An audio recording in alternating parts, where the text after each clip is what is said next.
Welcome, members, to this afternoon's meeting of the Public Accounts Committee. Headsets are available in the room for translation, as you know, and for amplification. Please ensure that phones are either switched off or on silent. In an emergency, please follow the ushers. We've received one apology today from Vicky Howells, who was actually on PAC business at the Supporting People National Advisory Board Regional Survey User event being held in Nant Garw. Do members have any declarations of interest they'd like to make today? Okay. Item 2, we've got a few papers to note, and first of all, the Auditor General for Wales report on the Central Government Accounts 2016-17. This is the second report on the audits of the financial statements of central government bodies and was published on the 20th of December 2017. Anthony Barrett, would you like to comment on this? Thanks, Chair. Just by way of introduction, really, we've done this for a number of years in local government just to highlight the key issues from an accounts perspective that bodies will need to focus on and some of the challenges they're facing.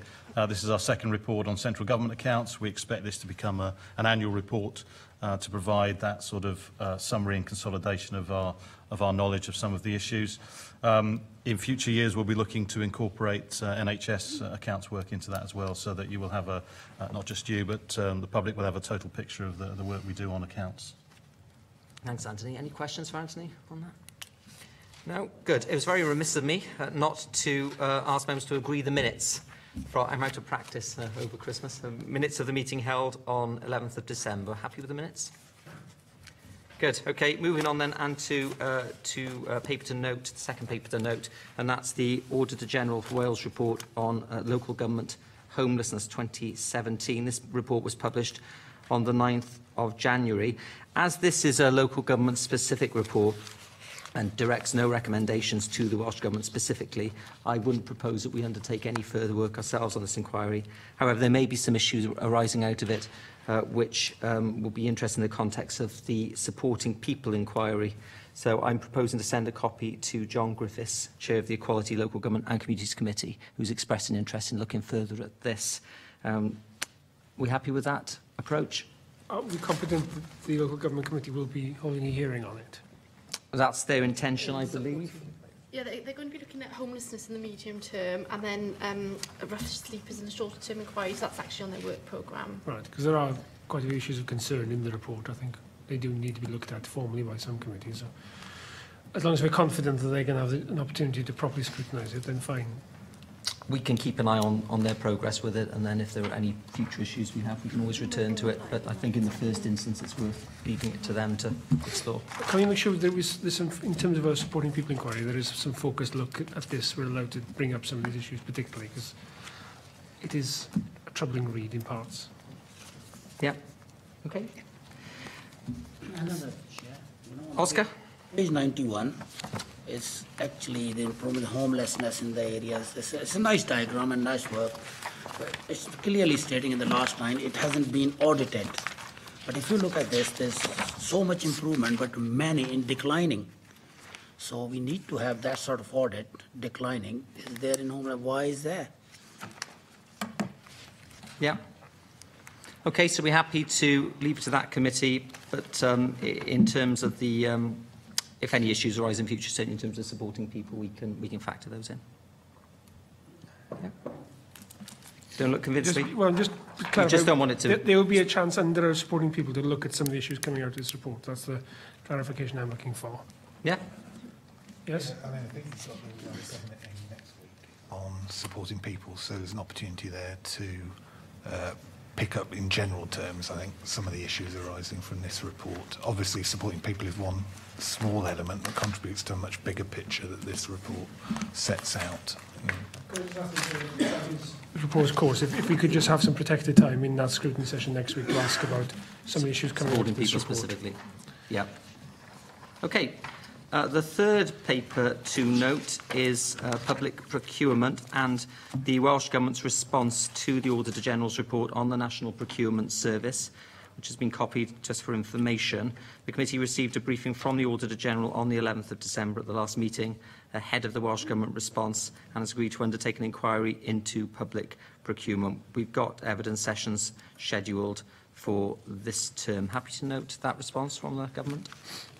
Can I just express some concern with recommendation 5, page 139 of the pack papers? They've accepted our recommendation, sorry, the auditor's recommendation, that MPS makes members more aware of its provisions, and the government have accepted it by saying they're going to do a series of case study reports. Case study reports, like pilot projects, are the standard tool for unimaginative civil service responses. You're talking about recommendation 5? Yes. Now, can I ask that the team from the Auditor's Office whether or not they think a series of case study reports is sufficient?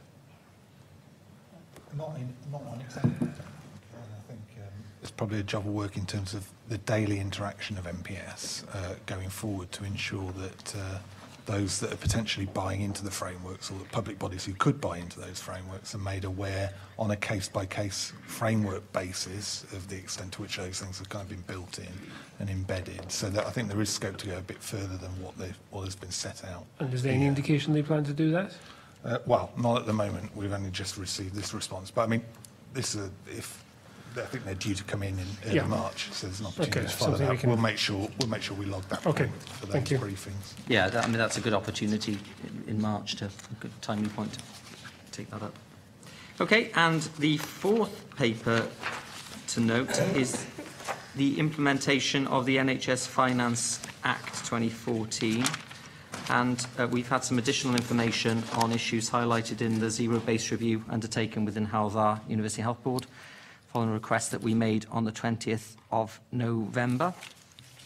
Members happy to note the letter? Can I just ask about the hospital catering letter from Andrew Goodall? He says right at the very end that the framework, which he explained to us was his preferred way of dealing with this, would not be made available to NHS Wales organisations to call from until October 2019. That's just when they're going to be able to call from it. Doesn't mean it's going to be actually in place then.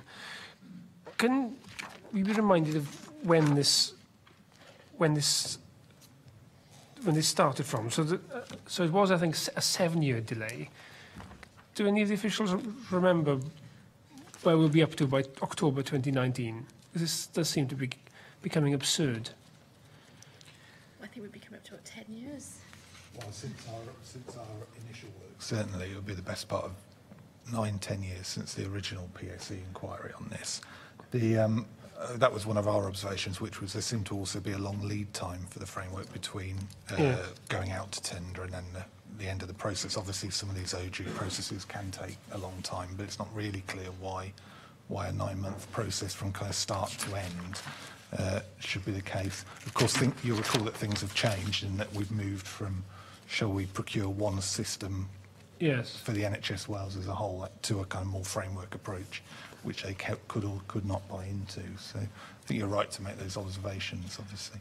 It has been going on for now a considerable length of time. It's absurd. And given the report from the Auditor's Office on NWIS, are we confident that they're going to be able to deliver this within this time frame? Because it was a very critical report. Now, I can't say, having read it, I feel particularly reassured that they are able to pull this off, especially given the delay there's been.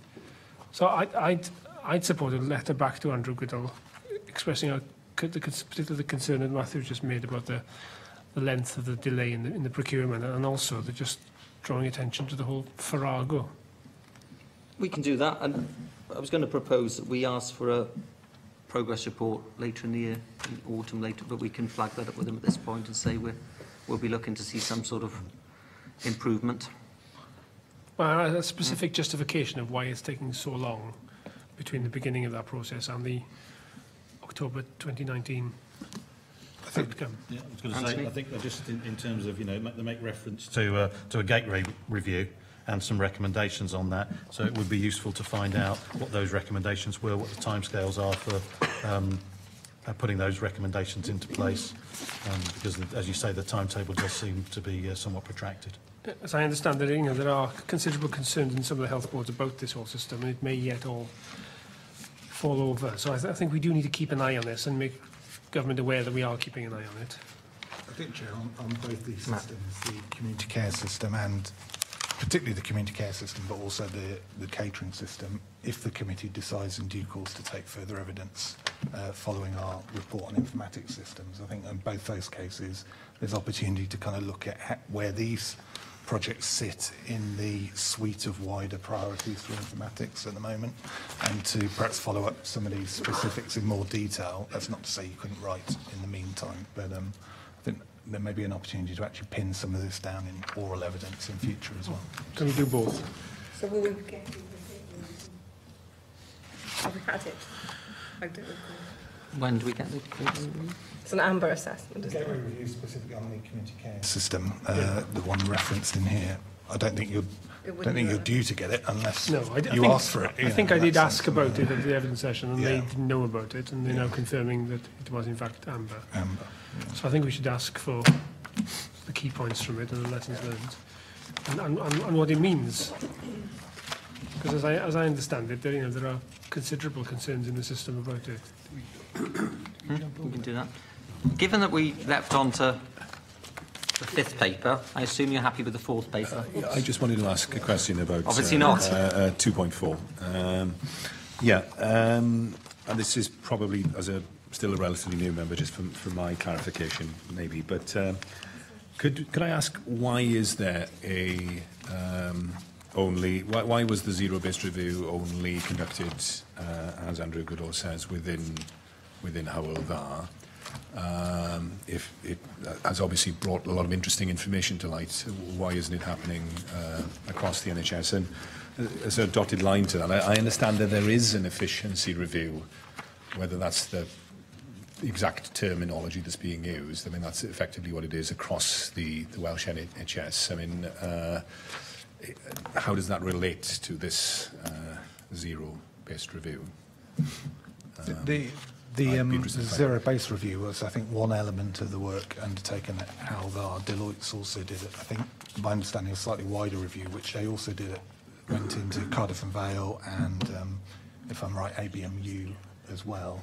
I understand there may be some more work underway at BCU, Health Board as well, of a similar ilk. But I think the zero-based review was a particularly focused piece of work. What Andrew's letter hasn't done is articulate on some of the wider messages that fell out from Deloitte's work across the piece. But I think I'm right in saying that this is an area that we've encouraged the committee to perhaps return to in the summer, once what year are we in? The 17-18 accounts are laid, to actually look at Health Board's financial position and pick up some of these matters at that point. I think that's an opportunity to reflect on the learning that's fallen out from all of these financial governance reviews at different health boards and how that's being shared across the service to drive improvement. Okay. How about we write to Andrew Goodall at this point and ask him both the issues raised, and then we can return to it later? Yeah, I'd be interested in if we could have an overview of all the sort of relevant efficiency review type, efficiency savings type, an activity that is happening right across the Welsh NHS. Would be interesting to know. Good. Okay. Item 3. Community safety in Wales, and we considered the Auditor General's report back in December 2016, and as a result sought responses on the report from the Police and Crime Commissioners. They were considered in January, and the committee noted that the Welsh Government was undertaking a fundamental review of community safety in Wales, rather than just addressing the recommendations contained within the Auditor General's report. Anthony, did you have any advice you wanted to give on this? I mean, there's obviously quite a bit in there. I mean, I think from an overall point of view, I think the response and the report are focusing on the right things, rather than just trying to patch things up. They are looking at the impact of the more fundamental devolution issues on community safety. So certainly heading in the right direction, and I think the executive summary provides a reasonable assessment of the current situation, and from our point of view, it's very good to see reference to the wellbeing of future generations in there as well. Any comments?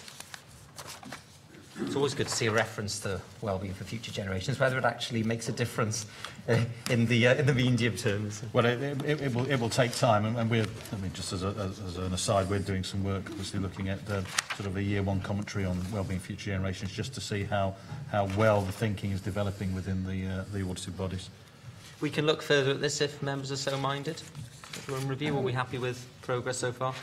I would be happy if it would come back to us. In terms of the National Community Safety Strategy, one of the recommendations, have we got anything in regard to timescales, or has there been anything started in that regard, other than the review? Anything on timescale? No, anything on timescales? No, we don't know. So nothing's been started, it's just at its I don't infancy. think we're fully sighted of where the Welsh Government's at with that. No. Okay. So I couldn't say yes or no. So does that mean that it's going to be occurring or not occurring? Well, I think that's a question worth asking the Welsh Government in terms of their timescales and where they are with everything. Can you go back and ask me? We're right. Another thing. Clarification? Sorry, Yeah. We got these details from 1829 to 2017.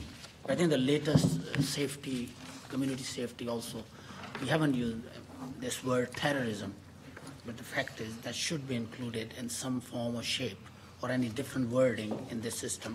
It's not mentioned anywhere, because that is the, we are going through this in this country in the last few years. Nothing's been mentioned on that line whatsoever in this community safety. So reason why is to ask them where is that stance. Yeah, we can raise all those concerns with the government. Certainly clarify. I think, as Rhiannon said, clarification on the timescales. If those aren't There's nothing present, there. I can't read. I can't see anything. No. Okay. Thanks. Happy? Yeah.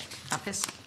Just to clarify, by letter rather than by hearing. Radicalization. Well, that's what I would propose, unless members wish to do anything else. But I think if we can at least find out, because we're the rest of it broadly satisfied with, so it really is just getting those. I think it'd be a bit overkill to call them at this point. It may be an error, Chair, to invite a written update on any key developments in 6-12 months' time, kind of thing, to ask to be kept informed of what happens in response. Thank you. Radicalization word, please. Thanks. Okay. Right. We don't have our witnesses yet, do we? Not yet. So.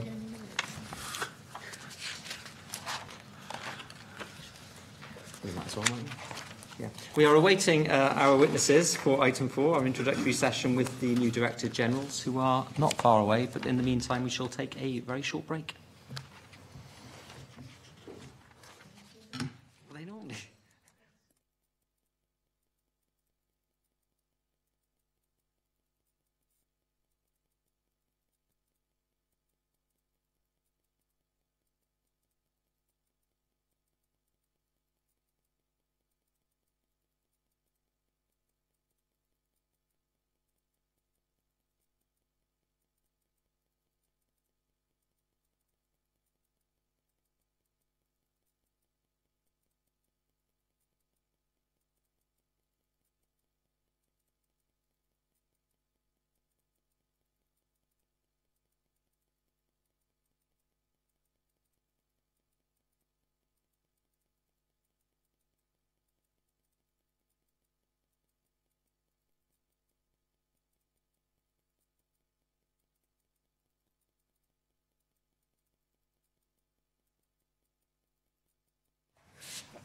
Great. Item 4 is our introductory session with the new Director Generals of the Welsh Government.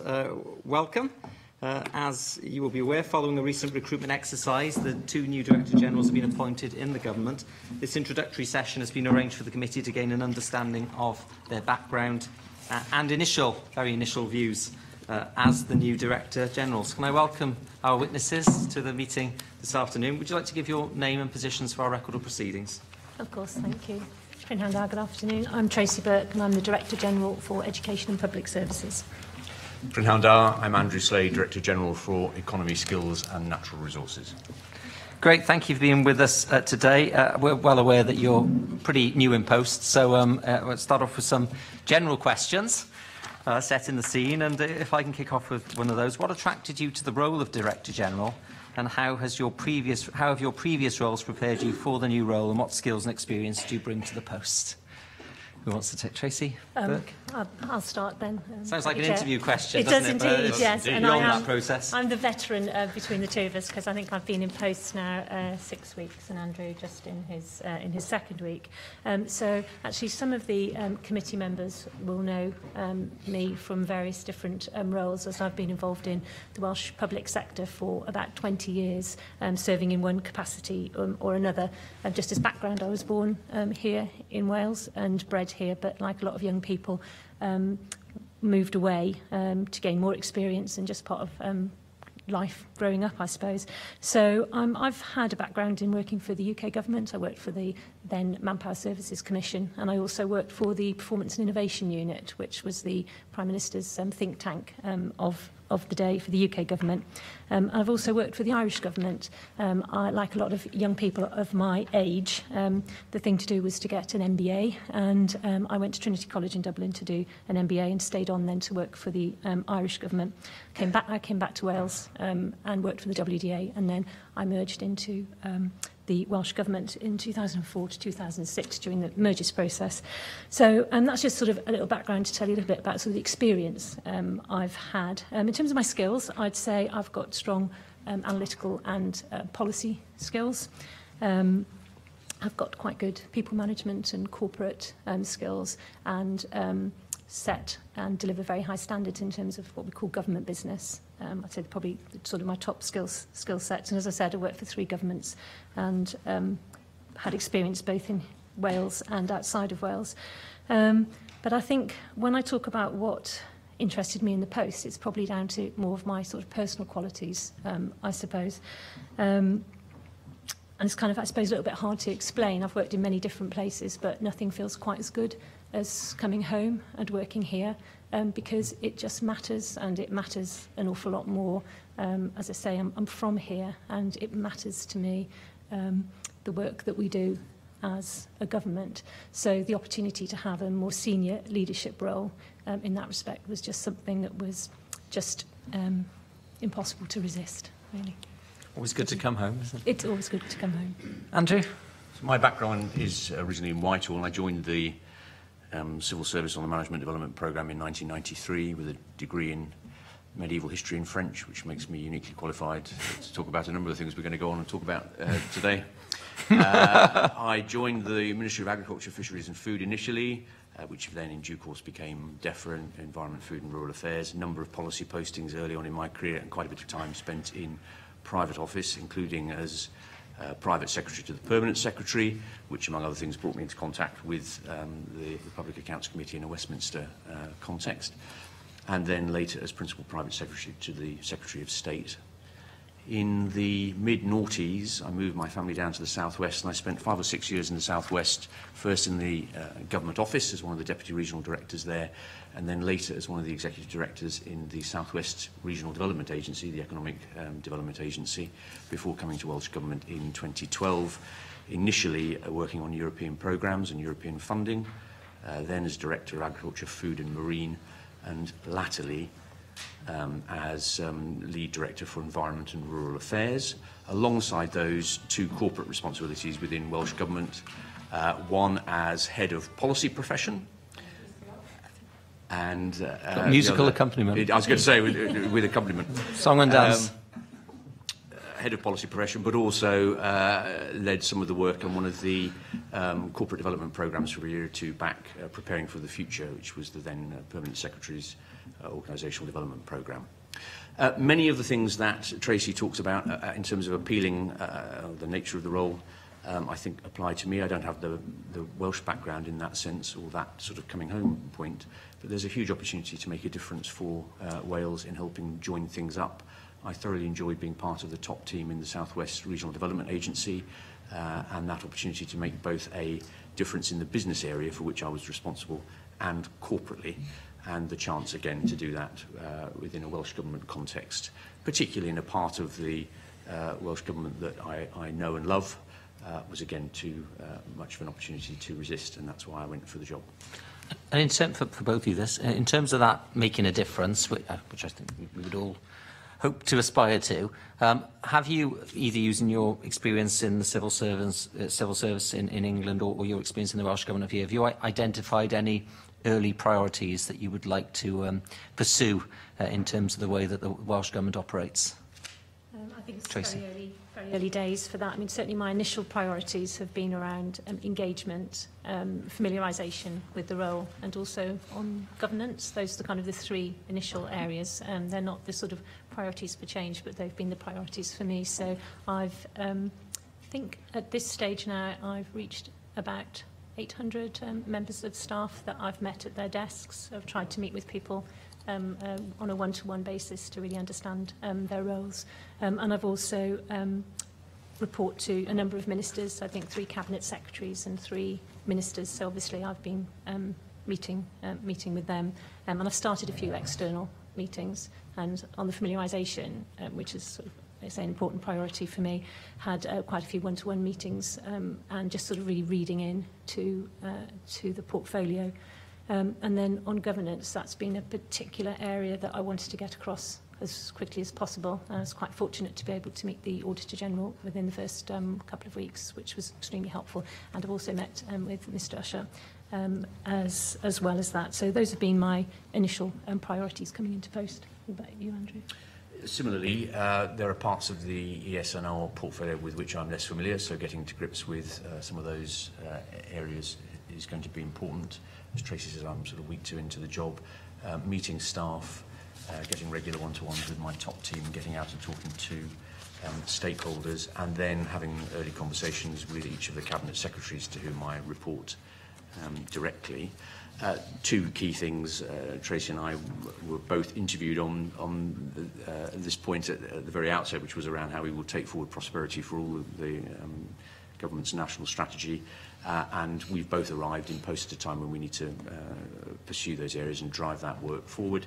And then the other big priority area for ESNR as a group in particular, but for Welsh Government as a whole, is Brexit, our UK withdrawal from the European Union and the implications for Wales. Good. Okay, next question is from Rhiannon Passmore. Thank you. We won't have any more musical interludes. So welcome to the positions that you are now both in. In regard to the role that you carry out, amongst others, of Additional Accounting Officer, how do you feel that your relationship with this committee will develop, and how do you feel about the level of scrutiny that this committee will be offering you both? Well, I hope to have a very productive and effective working relationship with the committee. You can probably tell I'm a little bit nervous. It is, well, maybe you can't. Maybe I'm like a swan and my legs are going underneath the table. But, you know, it's not a very comfortable position to be scrutinised, but it's incredibly important that you have the opportunity to do that directly with us, because we are accountable for, you know, enormous sums of public money, and you need to be assured that we're doing our best to discharge our functions to the best of our abilities and to a standard with which you're satisfied. So I completely understand and embrace the scrutiny role, although, as I say, it is sometimes can be an uncomfortable experience to be here, but that's part and parcel of the job. I certainly have taken the accounting officer or additional accounting officer responsibilities kind of very much to heart right from the start. I think I've read or certainly been through all of the relevant Public Accounts Committee's reports that you've prepared relating to my group, and have working through all of the WAO reports, and just sort of distilling the lessons learned from there. So whilst there's some very specific subject-related recommendations that you've made which relate to my portfolio area, there also seems to be some what we might describe as being sort of common failings, might be a bit of a strong word, but common shortcomings. So issues around commercial expertise, perhaps poor project management in cases, sometimes lack of clarity over roles and responsibilities, and data, information sharing, transparency, those sorts of issues. So I've asked for updates on all of those recommendations, and we'll be following that closely. But I can certainly give you my assurance that I will be giving you as complete and as comprehensive information as I can to assist you with your work. I think it's in the nature of the business that I will be before you on a regular basis. The committee's got a lot of interest across the piece in relation to Welsh Government, but I'm aware, again, in relation to past inquiries and work that's gone on in relation to the economy, skills and natural resources group. As Tracy says, coming under scrutiny of this sort is not particularly comfortable. It's not meant to be. It's a part of the democratic government process. It's a reminder to us, if we needed it, that we have both executive responsibilities and then personal accountability through our designation as additional accounting officer. I've been an additional accounting officer for a couple of years now in respect of my sort of environment and rural affairs work, in particular in respect of common agricultural policy money, European Union funds, and the standards that requires, and in terms of how we communicate those standards out to our teams, the people we work with, incredibly important. As Tracy says, I will come and I will give you full and frank information and answer any questions to the best of my ability, and the same will be true of the people who work to me and around me when they come before you as well. Thank you. In regard to former post holders, some have been described as being risk neutral or risk liking. What is your attitude to risk in terms of your positions moving forward and everything that entails for wider policy? I would say that I'm probably slightly risk averse, I'd say, or maybe slightly more risk averse than perhaps my predecessor. It's hard to say really. I didn't work that closely with Owen, but looking at the comments that he made about moving the culture from, I think something, I can't remember his exact phrase, but from risk liking, I think was the phrase. I read through the transcripts of his attendance here at various inquiries that you've had, and that was sort of a theme of his. So I think I have a tendency to be a little bit risk averse, and I don't know whether the committee would find that to be a good thing or a bad thing. I think what it says to me is that I need slightly higher levels of assurance. So that means that I tend to look into things and ask more questions and seek more assurance. And I don't think that's a bad thing. I think as long as I'm aware of my own risk appetite and I surround myself with people perhaps with different risk appetites and have a kind of plurality of views in which to form my opinions. But I've already had a look at our risk management processes in the group, sort of our risk register and sort of internal audit work, just to get some initial assurance.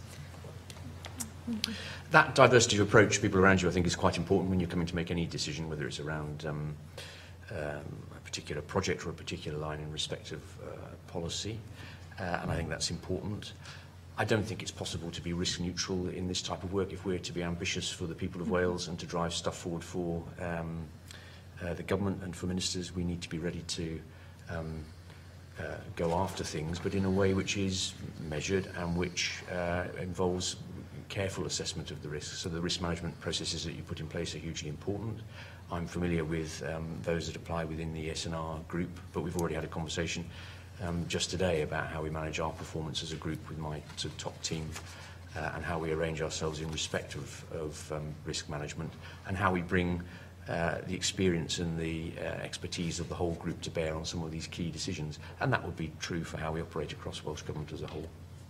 In regard to the challenges that you face, you've mentioned some of them and you've mentioned one of them. What do you feel are the biggest challenges for Welsh Government and in terms of your particular roles moving forward? Should I go first, Andrew? I don't mind. Yeah, okay. So I think the biggest challenges for the role, I suppose you look at it two ways really. There's challenges for the role and there's the challenges that I feel personally, I suppose. So the challenges for the role, I think, are around the join-up required to deliver on prosperity for all. I think it's a huge agenda and one in which we absolutely have to join up to deliver on it. There's also some very big delivery programmes which really need to be landed, and currently, sort of 6 weeks in, that feels like a challenge to get around and get to understand all of the key issues. In terms of the role, more widely, I think there's a challenge around the span of the role. I'm not sure if Andrew would agree with that. They're quite wide roles. So a personal challenge really is to see where I can add most value, where best should I spend my time when you've got an awful lot of different things to do. And there's also the challenge, really, personal challenge, I suppose, of the step up to the role. Andrew and I were both directors previously. We've now been appointed to Directors General. And that requires a step up both in policy delivery and kind of corporate responsibilities. And I certainly don't underestimate that step up, but I feel sort of committed and capable and ready for that step up. But it's you know, it would be silly to say that that itself isn't going to be a challenge. Okay. And in terms of personal aspirations, Andrew, I mean, yes, I think I've mentioned the Prosperity for All work that Tracy's just done again, and what we do in relation to Brexit, which affects so much of what we do. We have a number of big projects and programmes on the go. Our relationship to Wilvernewydd, the M4, where we go on the metro. We've got some very live issues that are cross-cutters, not just within my group, but across Welsh Government, on tackling problems of air quality. And then there are some long-running things like what do we do best to prepare for changes to tertiary education and the new mechanisms and approaches that we put in place in the future. What do we want to do with our national development framework, where although those are running to a longer timetable, there's a huge amount of work that needs to be tackled. And a bit like when you take on a house or a property and it has a garden, you need to think about the garden alongside the things that need doing inside the house. There's some of those longer term things that we need to get going on or progress alongside the more urgent, immediate things upon us. okay, thank you. Interesting analogy for the Welsh Government, House on the Garden. Before I bring Oscar in, Lee Waters, do you have a supplementary? Yes, just a specific question to Andrew Slade, if I might, in terms of your the issues in your horizon. I just want to ask you about the new economic strategy document the government's recently published and the role of the chief regional officers within that. Because as I read it, these have got potential to be quite powerful local barons within the Welsh Government. As I understand it, the people holding those posts are doing them alongside existing posts for the next 6 months and have got no additional resource to do that job, and this will be reviewed at some point in the future. Can I just ask you then, given how important this shift to a regional emphasis is meant to be, whether you're confident that's the right approach, they have the right resources and the right focus to be able to do that job effectively? So the short answer is no, I'm not confident at this stage. I've got a meeting with the regional officers and their line managers next week to go through some of this territory exactly along the lines that you describe. The intention is certainly not to create 3 barons operating across Wales. That's not the principle underpinning the EAP, or indeed how we expect these individuals to operate. But whether they can do it alongside everything else that they've got on and the kind of support that they have in the roles is something that I definitely want to have a look at with them. Right, but you're starting from a point of being sceptical whether or not that's a sustainable arrangement. I'm starting from the point of, if we want to make the Economic Action Plan a success, and there are key roles to be played by our chief regional officers, I need to make sure that they're properly supported and that they've got the amount of time needed to do the job effectively.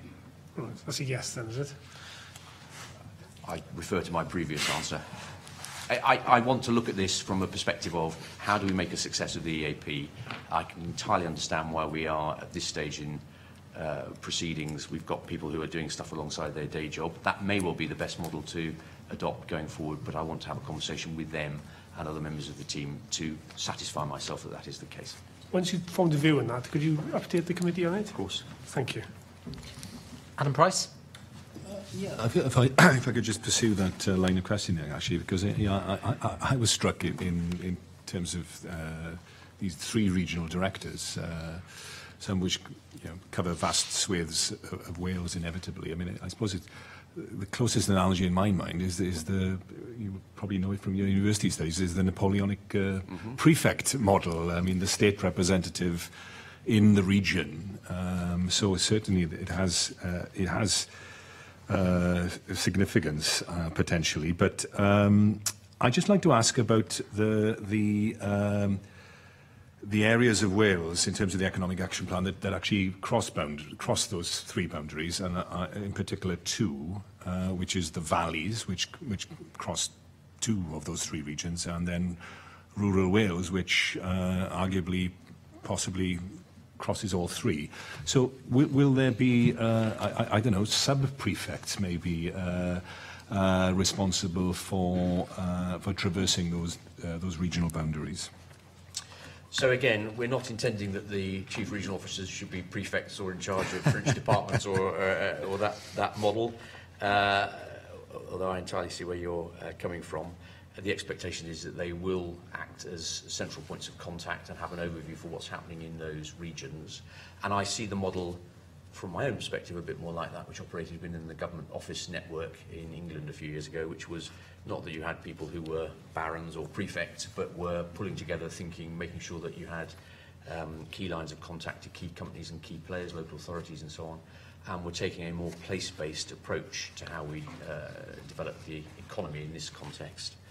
The Valleys, of course, has a task force looking at this ministerially led, precisely because of the nature of the challenges and potential opportunities for the Valleys. So it's subject to already to a set of structures that sit alongside the new regions. In respect of rural Wales, I had a meeting on that just last week. How does all this come together in terms of the narrative for different parts of Wales? Are we clear that we are clear enough around the offer to rural Wales? Is our offer built largely around what I used to think of as part of the Environment and Rural Affairs portfolio, principally around the land-based sectors and food, or is it wider than that? So there's quite a lot of work now off the back of that meeting to pursue some of these points further. Ministers are very interested in this area, not just from the point of view of how we come across in regions or in areas, but in terms of how we link that up to our wider objectives for Wales as a whole. Sorry, a very brief supplementary to the answer was very interesting. There was the government regional office analogy then. I'm sorry if I missed this, but will each of the three, does each of the three have a physical, designated head regional office, if you like, geographically? And secondly, with rural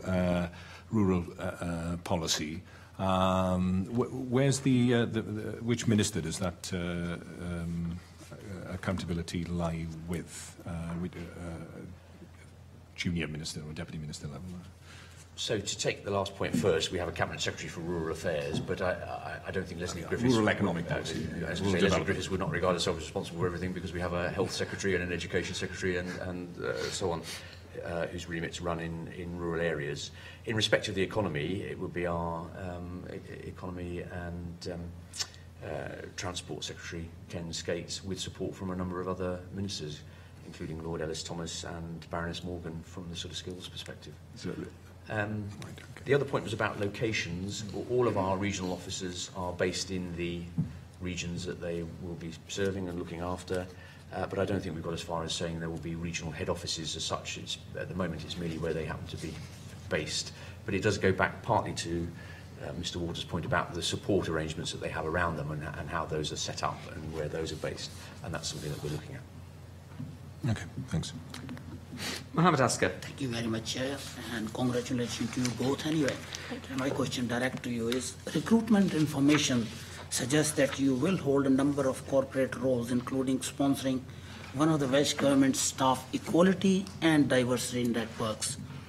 How do you intend to embrace this aspect of your role in order to support and develop a good organizational culture within Welsh Government?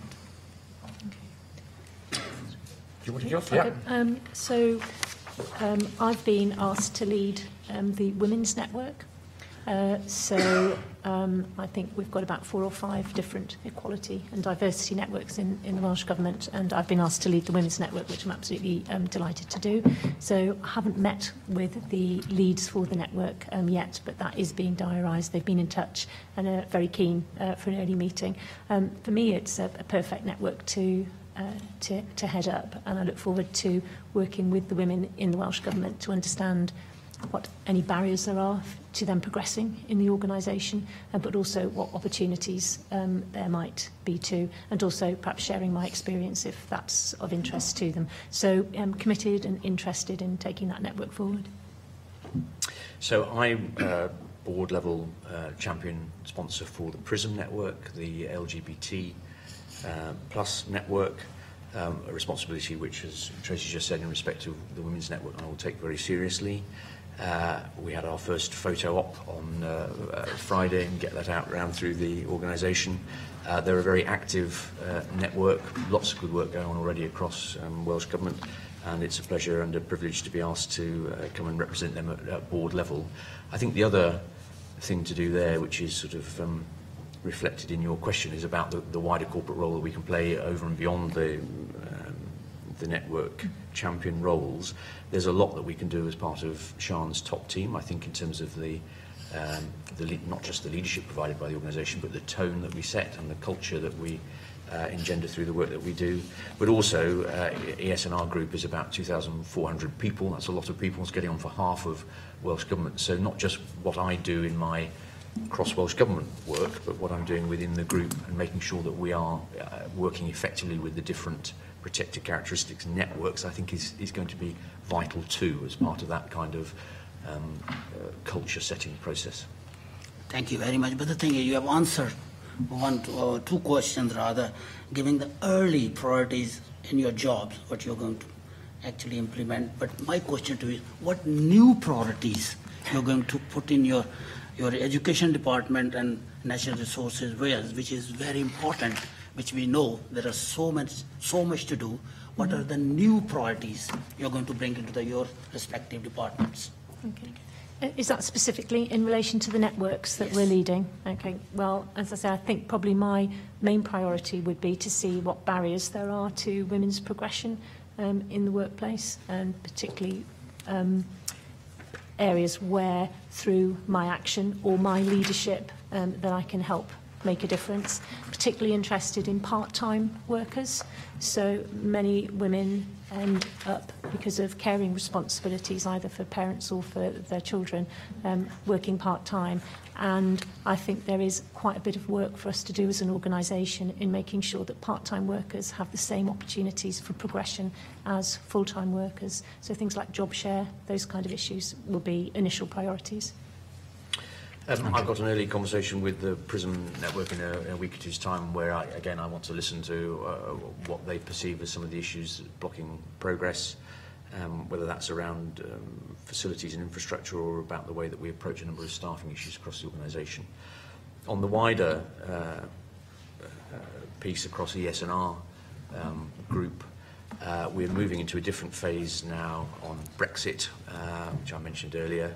And that brings with it new challenges and things that the group as a whole will need to get to grips with, including in how we work with other parts of the UK. And if we take the Economic Action Plan, one of the strands of that is around decarbonisation and the green growth agenda, and that will certainly be a big focus for me in the new role going forward. That's an area which we've been working away on, but I think needs sort of new focus and effort. Thank you. Good question, to Andrew, but I'd be interested in how you approach within your areas within and your ambit the whole question of Brexit and this massive swathe of things you could be focusing on. So how do you prioritise? Is it thinking in terms of essentials versus desirables, risks and opportunities? And so maybe you could just walk us through how you approach it, and also give us some of the high-level summary of the work that's currently underway and how you see it proceeding over the next year. I mean, as you say, Mr. Price, there's a lot in this, so I'll try and give you the headlines as I see them. There's a strong UK component to all this. So how are we engaging with the UK government on making sure that Welsh priorities are reflected in the Article 50 process?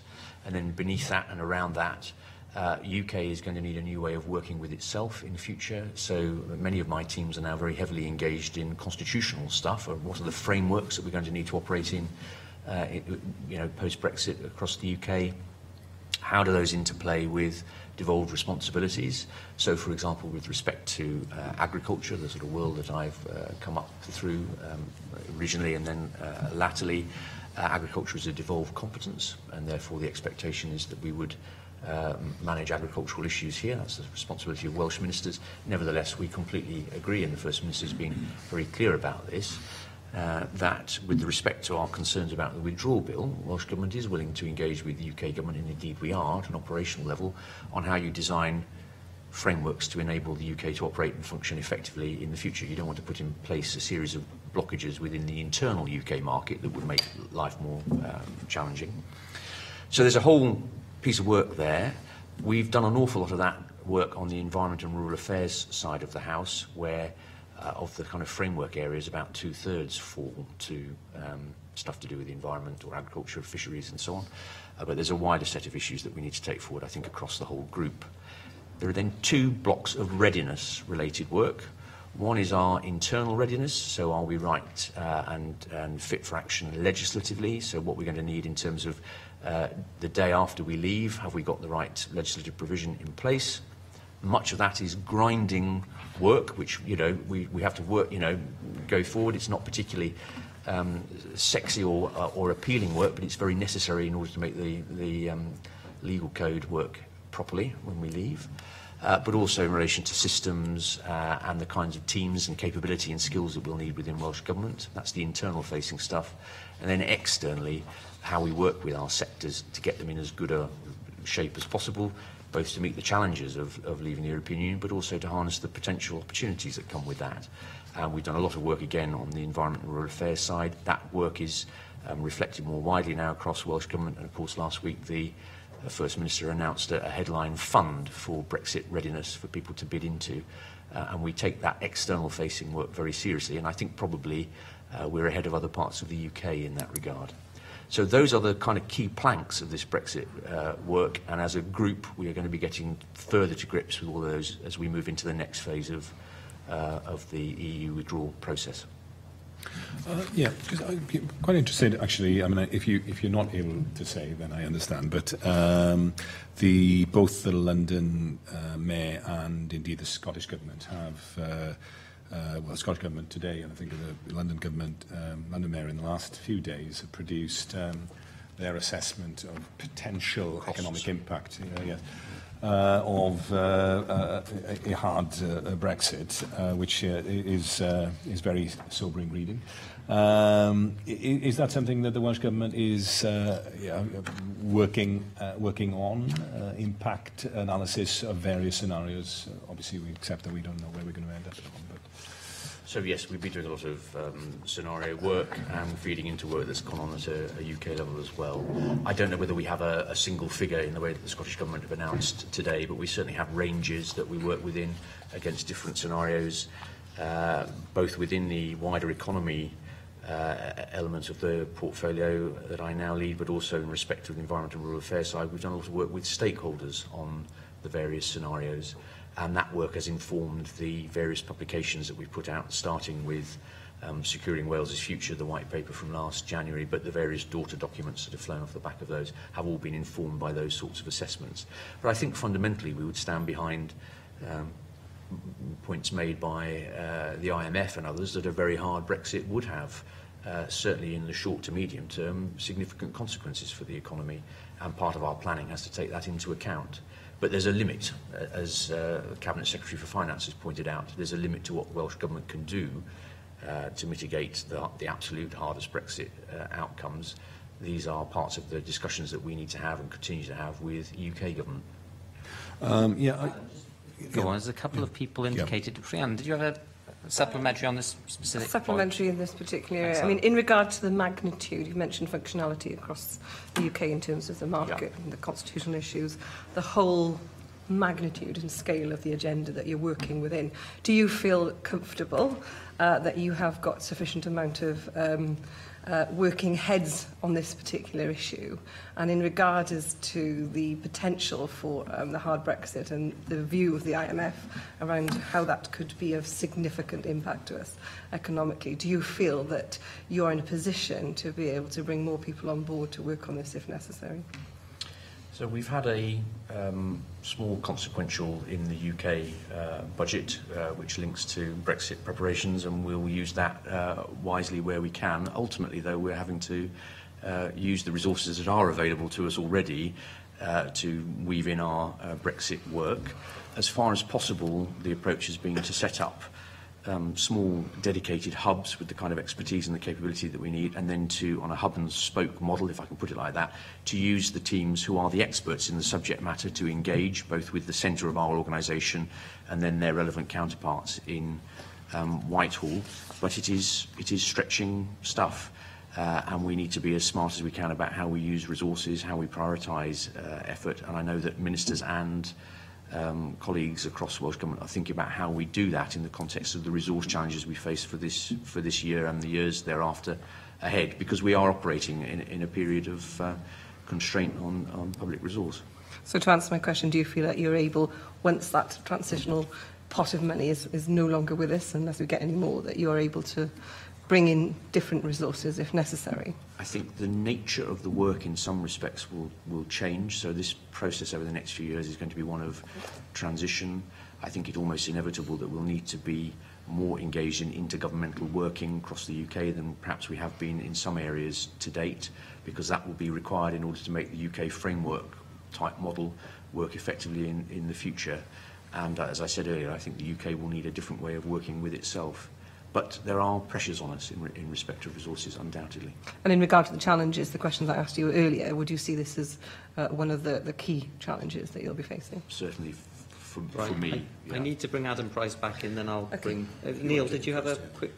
I just wanted to ask a simple question, that given that almost anything that you read which emanates from any governmental source, not just in Wales but throughout the United Kingdom and around the world in relation to Brexit, is likely to be propaganda, why should you pay the slightest attention to reports such as Adam mentioned from the Scottish Government or the London Mayor? And insofar as you consider the views of a body like the IMF, are you going to look into their forecasting record in the past to see whether this informs you about the validity of what they're proposing?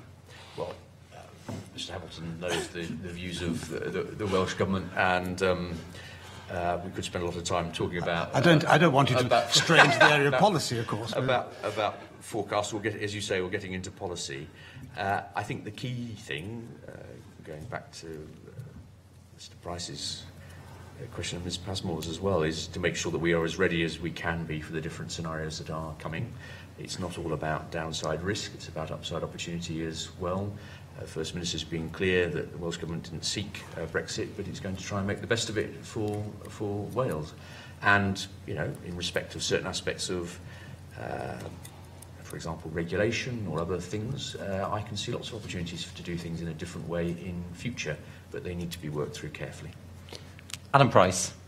Just to finish up on the trade side, I mean, you know, in as much as it's possible for you to answer this question, if you divide up three areas that you could focus on, which is one, working very, very hard to defend and, you know, maintain Wales's current level of export to the EU. Two would be import substitution, which, you know, maybe in uncertain times actually is an interesting area. And I mean both within the UK as well as within Wales. And then thirdly would be extra EU. So, you know, the sunlit green pastures that people like Neil next to me often refer to. Presumably you're working in all those three of those areas. Where would you see the priority at the moment, and do you see it shifting, you know, over time? So I do see it shifting over time. It's a multi-pronged approach at the moment to try and make sure, as I said earlier, that we are, and the interests of Wales are properly reflected in UK thinking, and that we are as involved as closely as possible in the Article 50 negotiation process and in relation to any trade deals that may be done off the back of it or elsewhere. That, apart from anything else, requires us to have a pretty clear view about sensitive sectors, not just, again, in relation to risk, but also in terms of opportunities. I think there is a lot that we can do about import substitution. If I take an area from my previous work around the dairy sector, we import a lot of dairy products that we eat, butter, cheese, yogurts and the like. In various Brexit scenarios, there is an opportunity for us to tap that market more effectively than we have at the moment. That requires processing capacity and perhaps a different approach within parts of the supply chain, but that potential is there.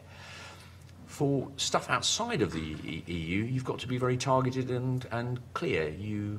And this is absolutely inherent in the way that Welsh Government is going about it. We're not interested in scattergunning what we do. You need a presence in certain key places, but thereafter you need to work up the market potential carefully and persistently, have a clear offer to people who are coming in or potentially going to come in, and follow that through. But your point about the single market of identifiable exports, whether that's goods or services from Wales, we know that roughly 2/3 currently go into the single market into the EU 27, that's a big market to lose. So it has to be a key part of our focus. Okay, thank you very much. If I may change my focus now, and a question to you, Tracy, if I may. You've inherited, in a way, I mean, sort of large-scale areas of transformation reform, both in education and in public services, primarily the local government reorganisation, aka reform agenda. Are you picking them up halfway through? But I mean, they're probably decade-long programmes of reform. So say a little bit about how you see your group effectively delivering on those sort of very ambitious objectives. Of course, yeah. So as you say, there.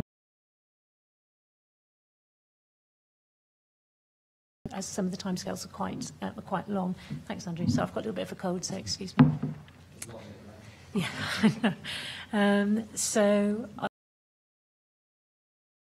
Reform, that is really a very new area to me, as you'll have seen from my background. I do not have a background in education, so that's felt like a very large learning curve for me right across a number of aspects of the reform and the overall education strategy. So I've been reading in as much as I can. I've met with the senior officials who are leading the education reform. I have to say they seem to be an excellent team, very experienced individuals, and a hugely committed Cabinet Secretary to this reform agenda. So on the education reform, I have my first sort of management scrutiny of the curriculum reform this Thursday, where we'll have a chance to go through the timetable. I'm aware of the revised timetable which the Cabinet Secretary announced, which I understand was based on feedback from stakeholders. So I'll be going through that on Thursday with the team and sort of satisfying myself to progress, but also various elements of the reform, because it's a number of different programmes and elements to it. So I'll be taking the opportunity to take various elements through something we've got called the Assurance Board. I have to say, Owen Evans left me what seems to be an extremely well-managed group with very good management and assurance processes in it, which was a huge comfort in starting to get to grips with these issues. So I'll be taking those through our Assurance Board and our Management Board on the education reform.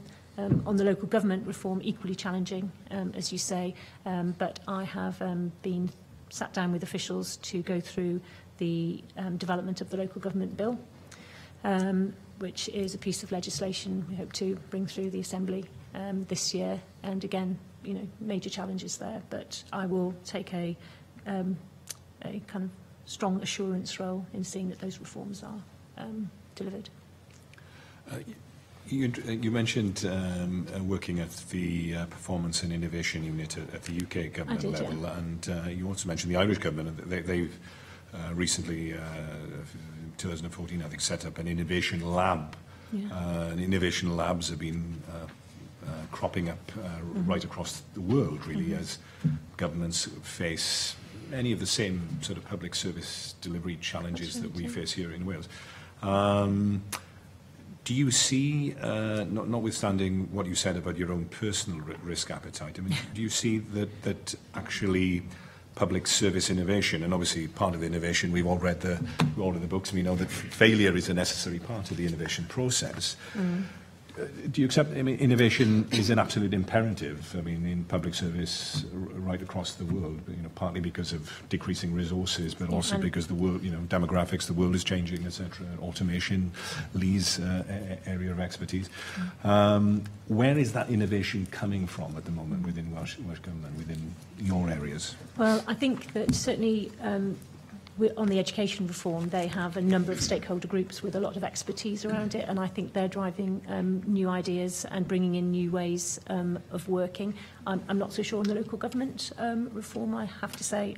I couldn't really answer that at the moment, but certainly I think there seems to be an innovative culture around the education reform proposals that I've seen to date. I think you're right that public services are under increasing pressure because of sort of decreasing resources and increased demand, and not just increased demand in terms of volume, but increased demand in terms of public expectations of public services, and that we are not going to improve public services without that significant reform.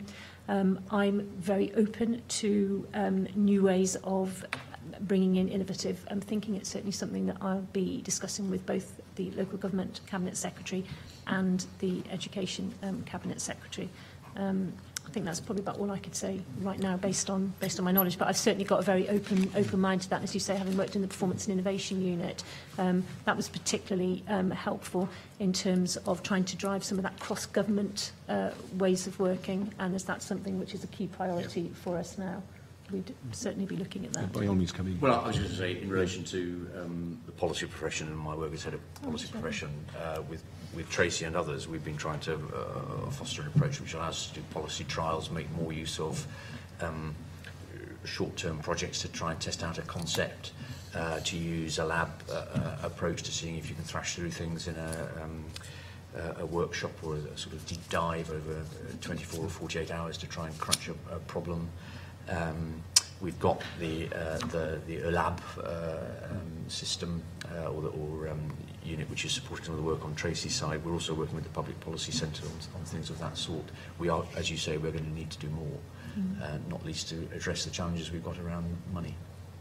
I'm just interested, finally, probably education is an area where we have learnt globally. I mean, obviously the foundation phase, based on the Finnish education system. Do we do that systematically? Do we engage in policy learning rather than trying to reinvent the wheel? I mean, are we always scanning the environment for new ideas which we think could, if it tweaked a little bit, could work here? Absolutely. The best ideas are not always the ideas that we've come up with ourselves, and certainly part of any good policy making process should be that horizon scanning to learn from best practice elsewhere. Andrew alluded to his role as head of policy profession, and we have a sort of, I can't remember the exact name of it now, but a sort of policy directors group across the civil service. So that covers Northern Ireland, Scotland and the UK wider civil service. But also we learn from best practice elsewhere where we think there are elements that are relevant. Also find some of the work that the PPIW have done very recently has actually bringing in experts in the field, and quite often that has been looking at international best practice. So I don't detect any sense of if it's not made here, it's not good policy at all. And possibly networks like the OECD, which in education we've used obviously very systematically. I mean, and continue to use. More important post-Brexit because we'll need to have other networks. Yeah, absolutely. We've got a lot to learn, I think, from that. Okay, thank you. Thanks, Adam. Lee Waters. The innovation point that Adam Price has made, to focus specifically on digital and artificial intelligence and so on. I understand what you've said about the high-level acknowledgement of a policy gap.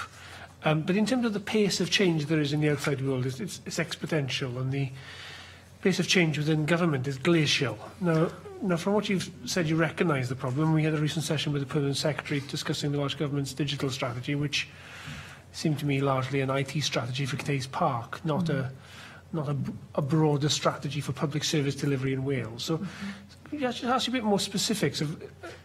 It's the fact you acknowledge the problem is an excellent start. But in terms of the capacity to deliver that change, both within the local government, the services that come under your umbrella, and within the Welsh Government itself, we seem to have an awfully large mountain to climb. So what are the early steps into the foothills that you plan to take in the next 6-9 months? Okay.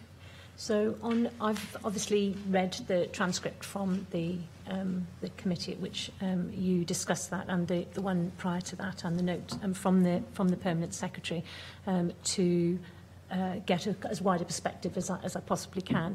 And I know that the Leader of the House's portfolio actually has now, as a covers digital infrastructure, digital inclusion, and that digital service transformation.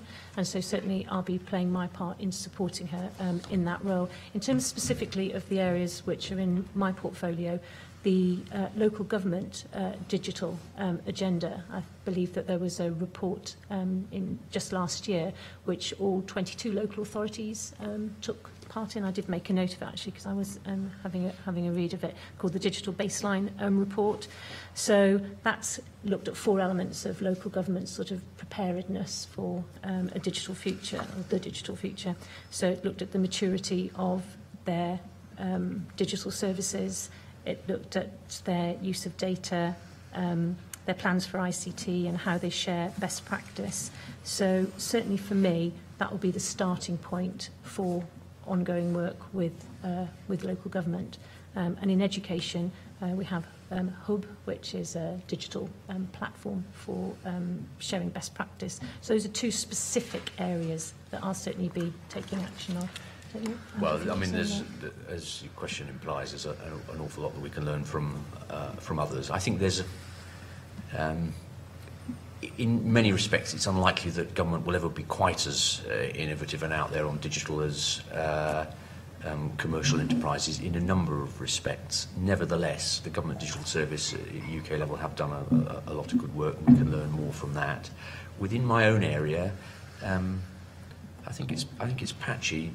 We have probably the best online application process for common agricultural policy payments, certainly within the UK, and I would argue probably within the EU, or certainly one of the front runners within the EU.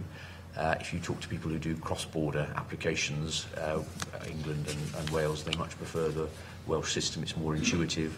It gives people sight of the whole enterprise with maps and a whole range of other business tools which are helpful to them in addition to the process of applying for Common Agricultural Policy funding. So we've done a lot of work there using agile methodologies with our stakeholders, bringing them in, how does this look to you? So we're actively using the user as our guide to what's needed and coming up with something that makes sense and works effectively. So there is learning that we've done and applied within Welsh Government already, but there are lots of other areas where either in relation to service delivery or in relation to how we do digital content for our guidance, our websites, we've got a lot to do. I understand that. My question was what we're going to do about it. Well, it's an issue which I've already flagged up with members of my team as an area that we need to get going on, not just in the context of digital per se, but in the context of redesigning and redeveloping the services that we provide. That includes our work on grants. It includes a whole range of things that ES&R Group does as a whole. But not just in the context of digital, but how do we work differently along the lines of some of the challenges we've already discussed. You mentioned the Government Digital Service, which is a Whitehall unit. Do we have a formal relationship with them? I think the Chief Digital Officer for Welsh Government sits on a cross-UK digital group. I would need to check that. Do we buy into their services? Do they support your teams? Are you able to call upon their services? There's certainly a relationship, whether it's a call-off relationship in those terms, I'm not sure. We've also done quite a bit of work with some of the UK government providers in Wales, DVLA and others, in terms of the work that they've done and been drawing them in to learn from them and their experience. So within a inside Wales context, we've been doing a lot of work with others there. Could you check on that GDS relationship and reflect on it? And just a specific question for Tracy Burke. There's 2 examples you cited. There was a report last year and Hub in education, which Hub is now probably, I don't know, 4 or 5 years old. I'm really worried when I go to schools in my constituency, but in the gap between the schools I've seen across Wales that are cutting edge, that are up there with the best in Western Europe, certainly, and many of the schools I go around which are 20 years behind.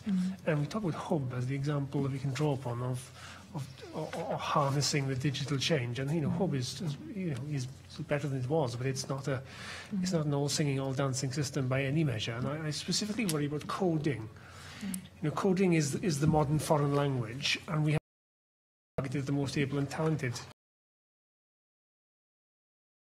We are urgently tackling, and we seem very lindy-long. So I think from my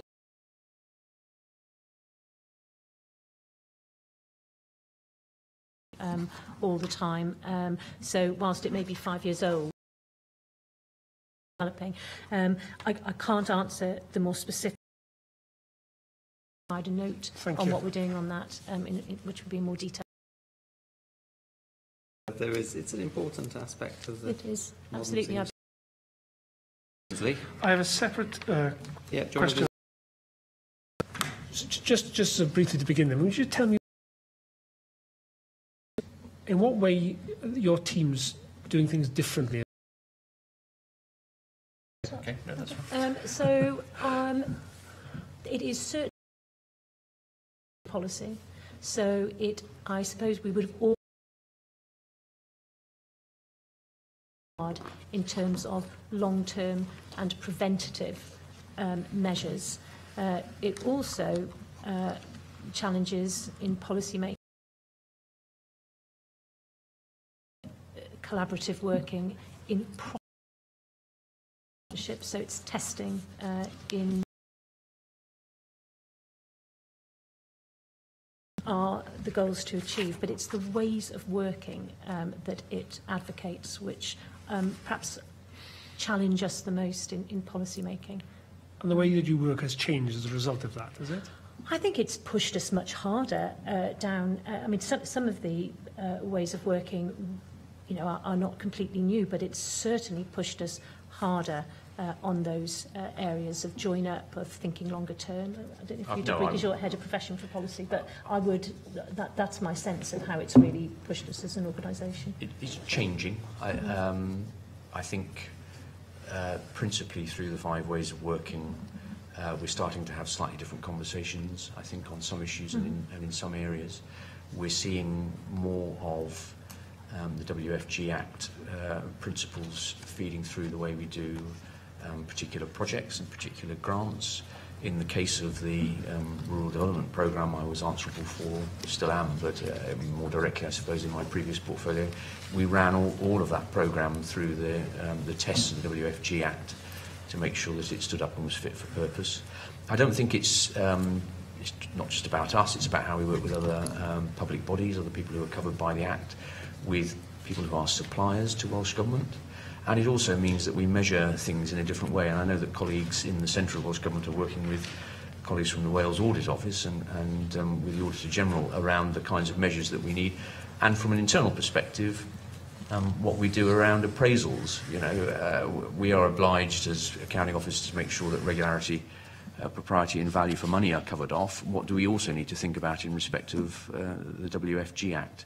It's a work in progress. I wouldn't overclaim, but I am seeing, as Tracy's just said, significant signs of change. And Prosperity for All is all about a more integrated and targeted approach, a joined-up way of addressing some of our big challenges and opportunities in Wales. That WFG approach goes through the middle of that. Can you think of any examples of decisions that have been made that would have been done differently before the Act came in, different outcomes? I think so. I don't know whether this is the best example, but certainly some of the work that we've been doing on air quality, we have been thinking about in the context of the WFG Act.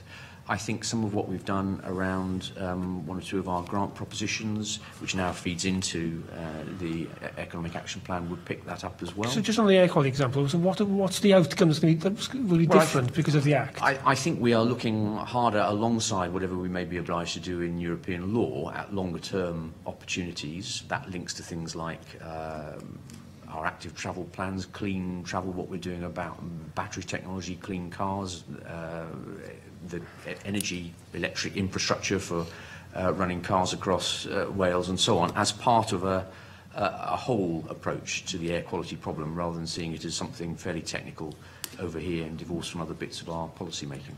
Because you said you wouldn't overclaim it, which is good, but the government has been going to town in banging on about what an innovative thing this is. And your answer to me was that we're having slightly different conversations in some areas, which actually I think is a rather honest and reflection of where things are at. But that's not exactly what the promise of the Future Generations Act was meant to be about. And your department in particular has been quite shameless in the evidence that's been given to the public inquiry, for example, in saying essentially that business as usual is fine because it meets some aims of the Act. And I'm not seeing, and your answer hasn't reassured me, any significant change in mindset or working to reflect what we have claimed rather ambitiously about what this Act's going to do. And it does seem to be a slightly business as usual approach to this. It doesn't feel internally as if it's business as usual, so I can give you that guarantee. I think as a board within Welsh Government, we were taking it seriously. We've got a board-level champion. I've sent a member of my former team across to support, with a number of others, the work that we're doing across Welsh Government as a whole to drive forward work, including in relation to how we account for and measure our pace of change. The conversations are different. If I underplayed that in not seeking to overplay our success, I apologise. But I think we are starting to get to grips with it as an Act, but it is early days, and I wouldn't wish to overclaim the level of change that has happened at this stage. At an international level, and indeed within the UK, it is something that we should trumpet, because we have... But merit to it is my question. We are trumpeting. We're pretty good at. It's just the substance and follow-up. Well, we're not always good at advertising the successes that Wales has. On esteem, we're great. But I accept that we've got a lot to do. Can I just specifically ask, finally, Tracy Burke, on the question of working together and the foreign ways of working, and specifically with the public service boards, yes, which are meant to be sort of the front end of how the Future Generation Act come together.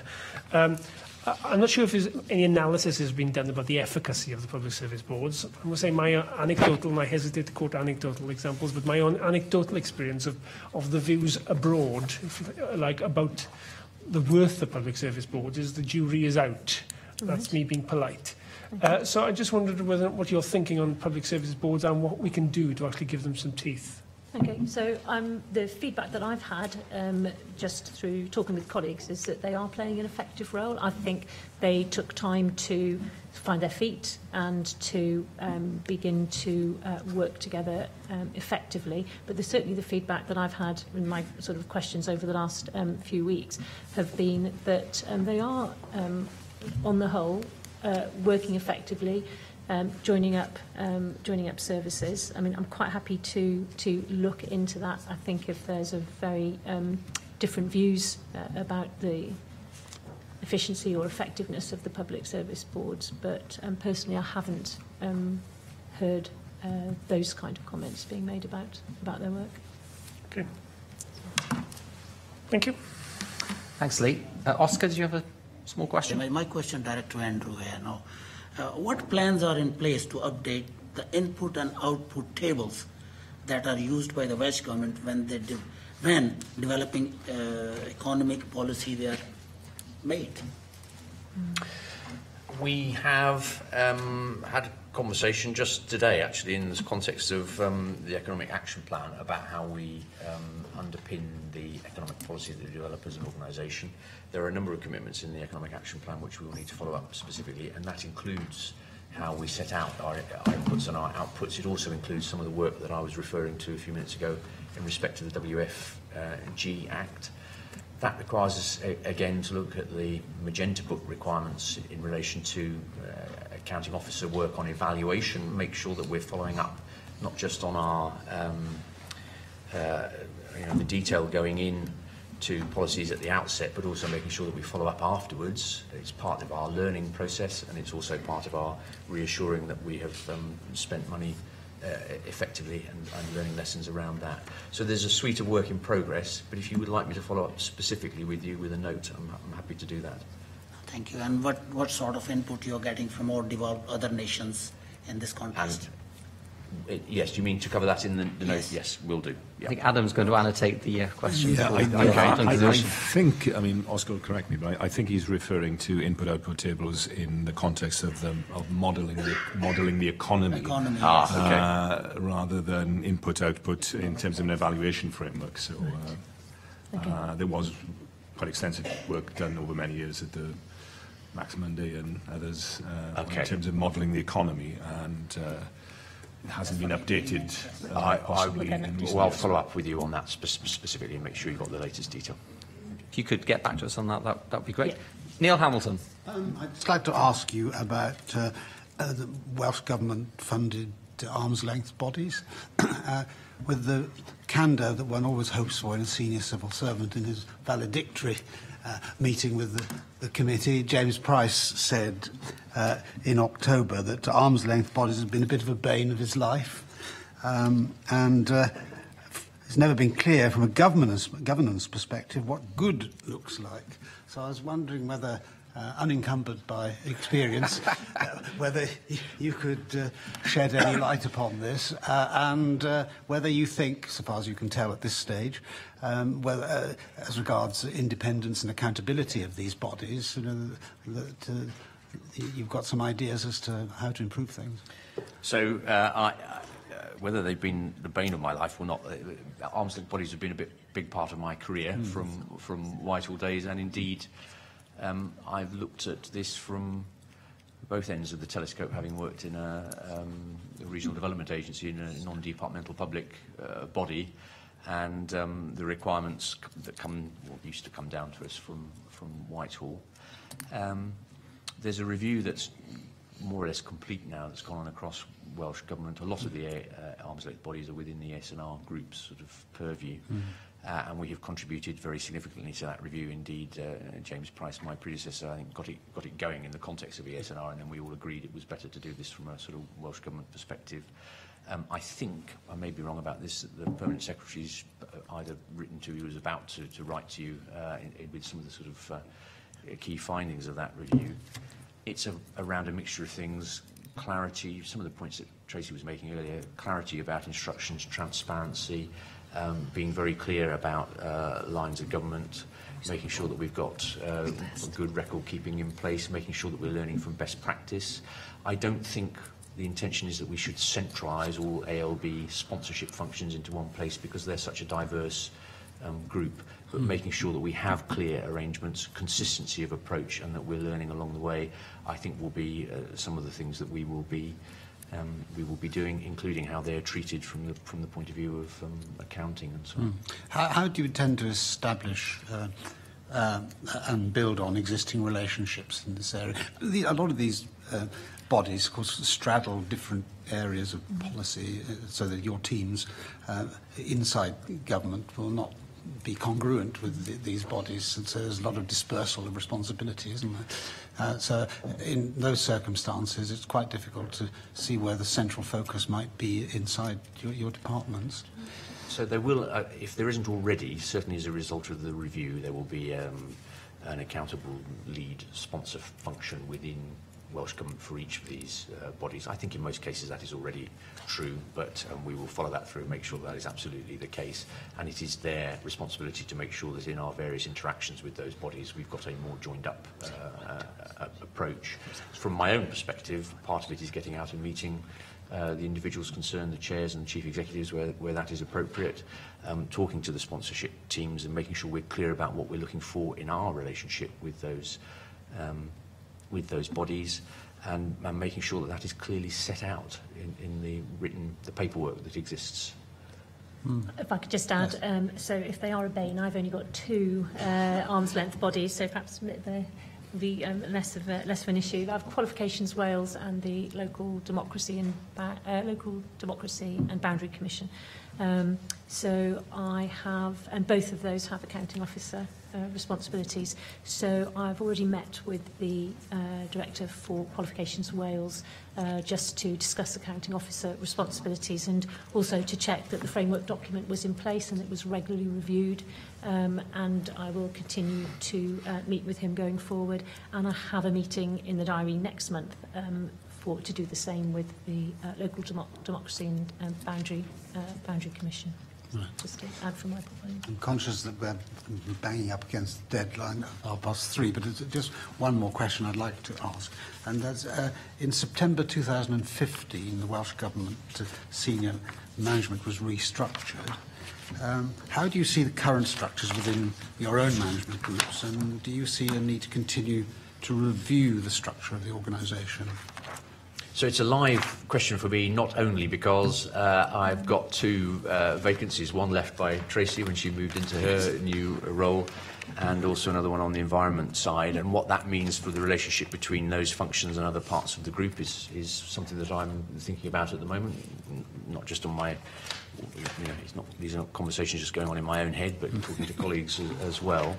I think structures are undoubtedly important, but if we're to deliver prosperity for all and the economic action plan successfully, it's going to have to be much more about how we work across the organisation, matrix working, pushing through programmes where you've got accountable leads for particular outcomes, but then drawing in other people.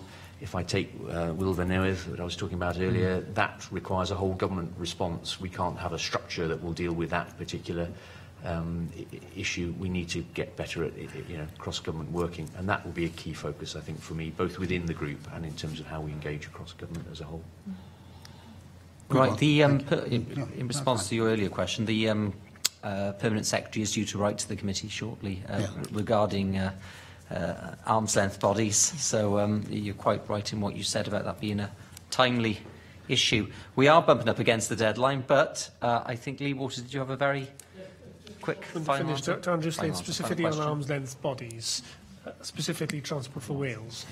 James Price, when he gave his valedictory, said that he thought there's a strong case for giving Transport for Wales powers in order to be able to capitalise on land values around future metro stations. When I asked the Cabinet Secretary about this in Senedd recently, he seemed less enthused about the idea. Just wondering if you can give us an update on where policy is on that. I don't have a particular view on that at the moment. I've got a briefing session on Transport for Wales coming up. I think it's either the end of this week or early next. Apart from anything else, that's because James, going into that new role, stepped away from certain of the sort of conversations and discussions that we needed to have. And to be honest, I haven't had a chance to talk to the Cabinet Secretary about it either. But that will be one of the key issues for me in the next few weeks, the role, the setup for Transport for Wales and how we move that forward, and the type of work that it can take forward for Wales as a whole. If you could clarify that specific point once you were clear, that would be great. Yeah.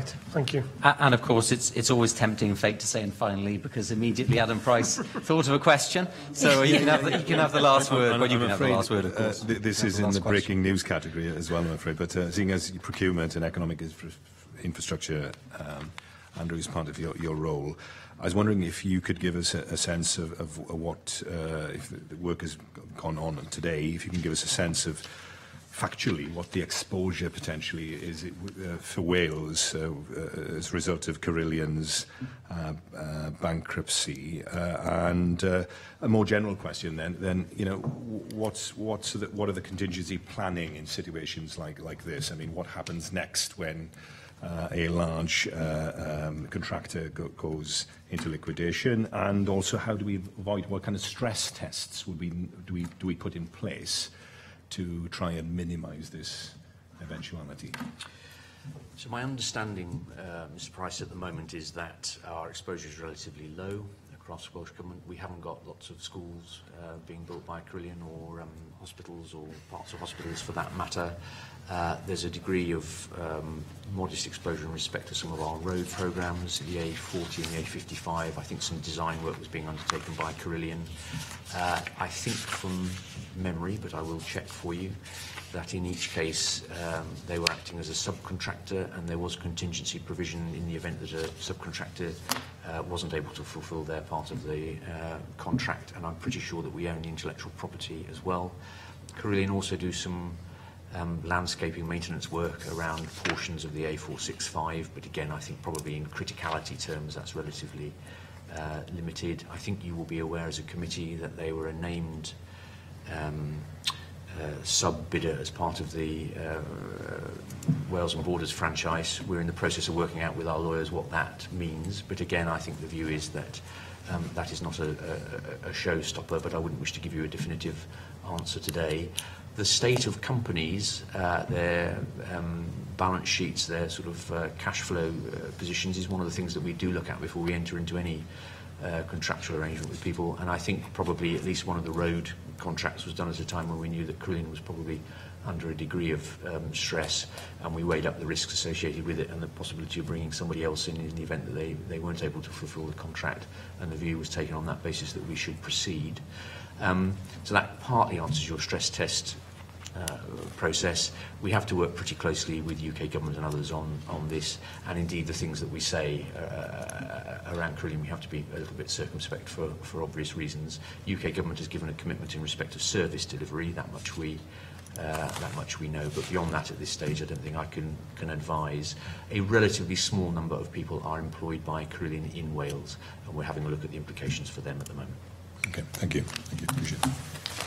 And that's it. That is the final question. Can I thank our witnesses for being with us today, Andrew Slade and Tracy Burke from the Welsh Government. As Oscar said earlier, congratulations in your new role. Thank you for giving us a bit of a flavour of how things are at this point as you start out in your new roles as Director Generals, but I look forward to working with you in future. Thank you, Chair. Thank you. We'll send you a transcript of today's session for you to check before it's finalised. I'm here to see you next week as well, next Monday. So. Okay. Thank you. Never stops. Never stops. No. Thank you very much. Appreciate it. Okay, I propose, in accordance with Standing Order 70.42, committee resolves to meet in private for items 6 and 7 of today's meeting. All content? Great.